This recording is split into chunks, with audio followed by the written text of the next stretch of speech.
Let's get this merch. Subscribe to the PDH Network. Alright, y'all see what we got going on here today? Well, check this out, man. You got the first lady of Paper Route, whom is Mia Jaye. And she want them people at Makita's to tell the truth based around what actually happened to young Dolph on November the 17th, 2021. And it's getting to Mia Jaye to know that next month will be young Dolph's second year anniversary based around his untimely demise. So that's the reason why young Dolph fam and the Paper Route artists are going in on CMG and Heavy Camp. But right now, this video is dealing with your girl Mia Jaye. Man, she done went up there to Makita's to expose Raven, because now she can see that Raven was not being truthful based around what actually happened to young Dolph. Because Mia Jaye, she can see that Raven's storylines are inconsistent. It's not adding up to what Maurice or the other workers at Makita's was saying. Plus Mia Jaye, she just really wanted to know, why did Raven lie to her face like that? If all Mia Jaye did was keep it 100 with them people at the cookie shop. And that goes from Pam, Maurice, and Raven. Because again, if y'all don't know, Mia Jaye, she was the one that donated over 40 G's to them people after young Dolph got sent up. That should let y'all know more about Mia Jaye. That she looked out for them, knowing that the father of her children just got sent up. Come on, man. So that's the reason why Mia Jaye, she has an issue with them people at the cookie shop. All because she can see it clear as day that they work with young Dolph ops in order to take him out. Knowing without young Dolph, Makita's wouldn't be in business. I'm telling y'all, man, young Dolph, he looked out for them folks whenever they was facing financial difficulties. Because that's the type of person that he was. Always willing to look out for those that's in need. And this is how they do a person that's actually a benefit to their community. Then y'all use the mother of his children for people to feel sorry for y'all. Come on, man, ain't that bogus?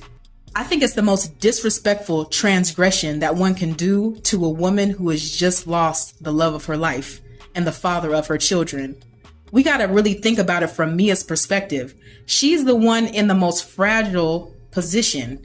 She's having to cope with the loss of a loved one. And on top of that, worry about funeral arrangements, worry about media fodder. And then on top of that, now you're going to add some people in your face manipulating you and lying to you. And now let's take a step back and realize all the different financial business plans that she's having to make sure do not all fall apart. Now, she does have CEO Daddy O there to help her make those business decisions.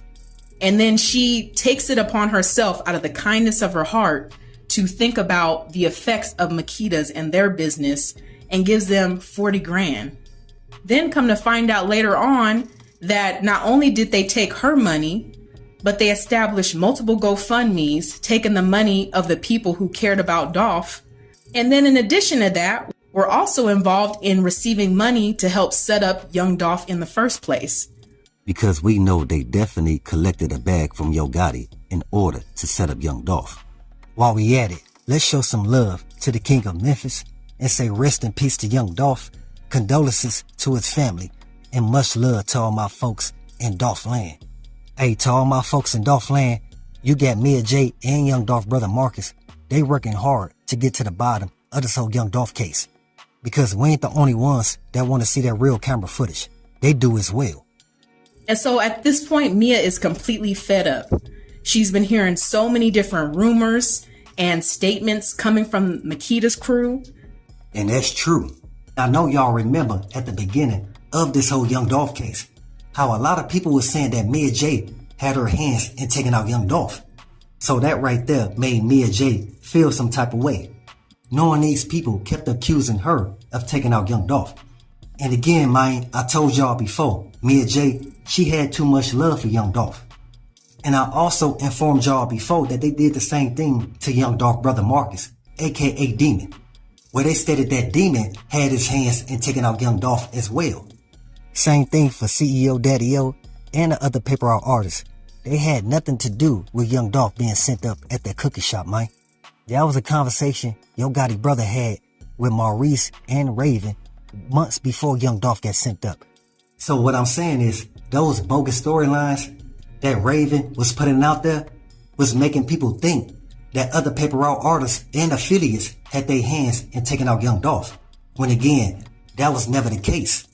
I told y'all the Scorpion unit did the same thing when they brought in a list of suspects that had nothing to do with Young Dolph's untimely demise. And the reason why they did that, so nobody wouldn't think that the CMG or Heavy Camp affiliates had their hands in taking out Young Dolph. So now, you have Mia Jaye and Young Dolph brother Marcus. They going at them people at Makita's because they know they really not informing the feds on what actually happened. That's why Mia Jaye and Young Dolph brother Marcus told the feds to request the footage from that MPD Skycam, and that would tell us all that we need to know. And so now we're almost approaching 2 years since Dolph was set up, and Mia Jaye is afraid that this case is going to go cold. And she doesn't want for more and more time to pass before investigations are able to arrive at what really happened that day. She's sick of hearing all the different storylines from people at the Makita shop and everything not adding up between who was there, who heard what when, who was able to help Dolph and call the police. Nothing is adding up. And on top of that, she has been trying to get private investigators to look into apprehending camera footage from other neighboring stores.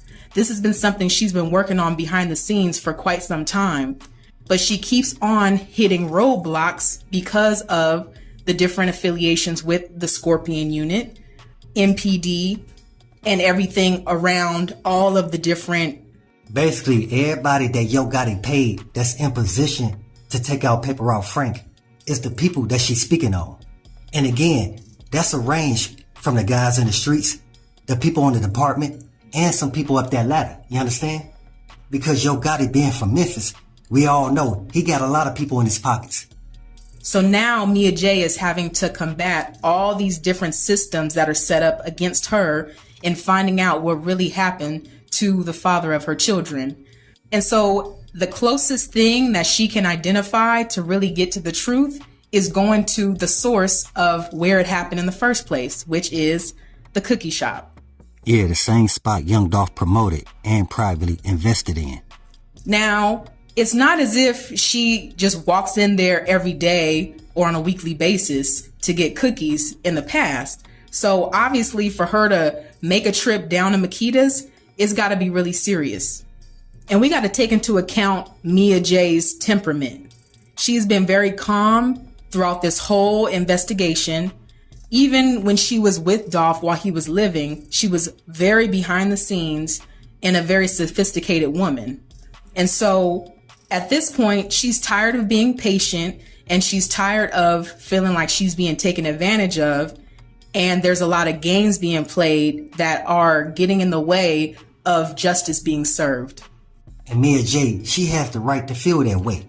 Because again, knowing you tried to do everything in your power to help out a business where the father of your children got sent up at, a lot of people don't understand. It takes a lot out of you.